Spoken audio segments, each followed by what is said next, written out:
আমি তো ঢাকায় করোনার কারণে চাকরি চলে গেল।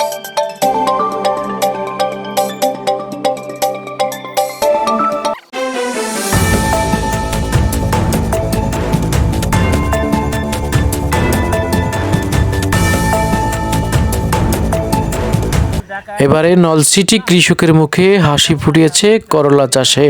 আমি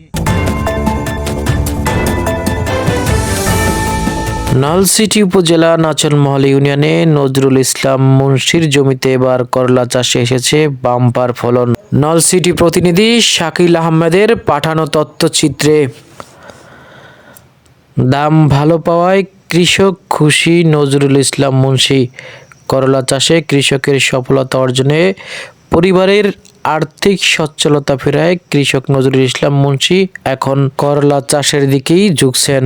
কৃষক নজরুল ইসলাম মুন্সি জানান, এই জমিতে হাইব্রিড জাতের করলা উৎপাদন বেশি হয়ে থাকে। বীজ বপনের 40 থেকে 60 দিনের মধ্যে গাছ থেকে করলা পাওয়া যায়।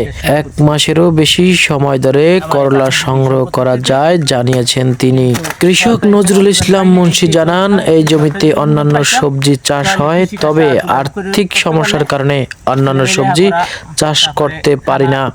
নজরুল ইসলাম মুন্সি জানান, উপজেলা কৃষি অফিস থেকে কোনো ধরনের পরামর্শ এবং কোনো ধরনের সহযোগিতা পাইনি। যদি কোনো সহযোগিতা বা পরামর্শ পেতাম তাহলে কৃষিকাজে এগিয়ে যেতাম বলে জানিয়েছেন কৃষক নজরুল ইসলাম মুন্সি। সরকারি যদি অনুদান পাইতাম তাহলে কৃষিকাজটা একটু ব্যাপক করে করতে পারলে ছেলেমেয়ে লেখাপড়া তারপরে খানা সব দিক দিয়ে একটু সুবিধা হইতো, কিন্তু সরকারি কোনো অনুদান আমি পাইতেছি না, আর সহযোগিতাও পাইতেছি না। পরামর্শ হেরাও মাঠ পর্যায়ে যারা আছে হেরাও তেমন একটা আসে না।